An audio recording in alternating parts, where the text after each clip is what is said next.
Now we're ready for the third step of the strategic planning process. This is what I call strategy selection and ideation.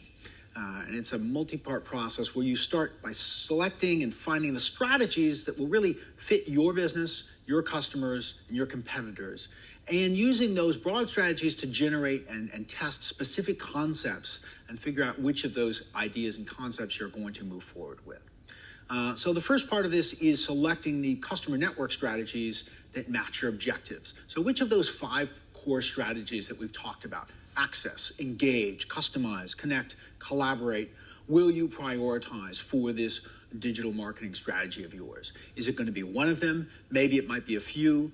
In some cases, it might even be all 5, but usually it's not necessarily all of them. But it really should be defined by what you've done so far. What is the objective you've set? Maybe it's very broad. Maybe it's something very specific. Okay, we're trying to build our thought leadership among these influential writers and thinkers in a certain industry. All right, well, given that, we think that clearly we want an engaged strategy, creating valued content, but maybe we also want a collaborate strategy that's about doing something together with them rather than just sort of to impress them. Something else, you might be looking at a product differentiation as your objective, and knowing your customers and what matters to them, you realize that a customized strategy seems like an important direction to consider going in. So this is directional at this stage, right? You haven't figured out exactly what you're doing, but you're thinking of these different behaviors, which ones are probably going to be something you're going to want to tap into, which of these 5 broad strategies you're going to move forward in developing your ideas. In addition, a question that comes up often is, well, if I'm doing more than one, if I'm doing an engage and a collaborate, or if I'm doing an access and a customize, should that be connected? Is this one thing, or should they be separate? Is it going to turn into sort of 2 different initiatives running in parallel? There's not a universal answer here. But what I find is usually helpful is to look at the different strategies, if you've got a couple of them, and ask if they're going to be appealing to or targeting the same customer segments. If they're overlapping in the segments, then probably they should be an integrated experience that may have, again, an element of access and an element of customize weaving together.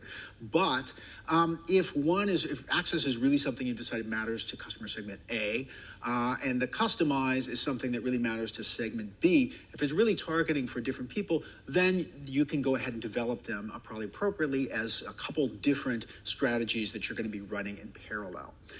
Now, once you've got the strategic direction of one or more of the overall strategies that you're going to be developing or working within, now you're at that creative ideation process. Ideation being how we go about coming up with lots of different ideas.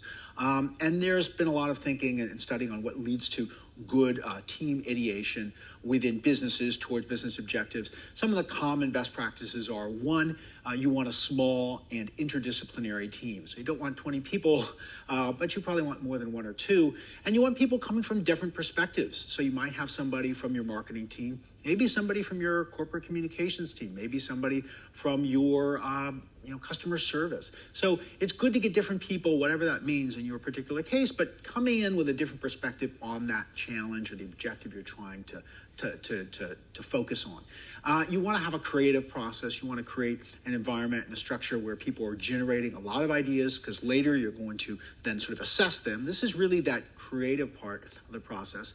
But you want to make sure that creativity is rooted in customer insights. So make sure you've got any of your latest insights and market research and information, maybe from social media monitoring, whatever it is that you have to really understand this customer segment. Make sure everybody on the team is really briefed and sort of steeped in that. So that's really shaping their thinking so they can keep that customer-centric point of view. Lastly, your ideation process should draw on outside benchmarking. It's important to not just look at what's happening in digital media in your own industry and with your direct competitors, but look, if you're thinking about an access strategy, if you're thinking about an engage strategy or a connect strategy, look at some examples of that from other industries, brands or businesses that you think are doing something that really is compelling for their customers in a very different context. And it may lead to some ideas. That's a great way where creativity happens, is you take an idea that looks very far afield and think, how do we translate that, bringing that into our own industry, our own context? Now, the goal here in this ideation process is to come up with multiple concepts. And by a concept, I mean a concrete idea.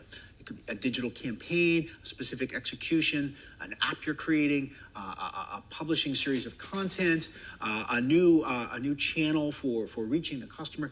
Different concrete actual ideas. So if you came up with that engage was one of your strategies you were going to pursue, you might think for your different segments, multiple ideas. Well, maybe there's a video series. Well, maybe we think about creating a curation of what different thought leaders in this industry are talking about. Maybe we come up with a mobile app that's going to help you make decisions in your business process around this issue or something. So these are the kinds of concrete concepts. So again, the idea is we don't want to just finish with one big idea at the end of the whole ideation process. Even if we're all focusing on just one of the broad strategies, we should have multiple ideas of these sort of concepts that you might pursue that might bring it to life and make a difference for your business.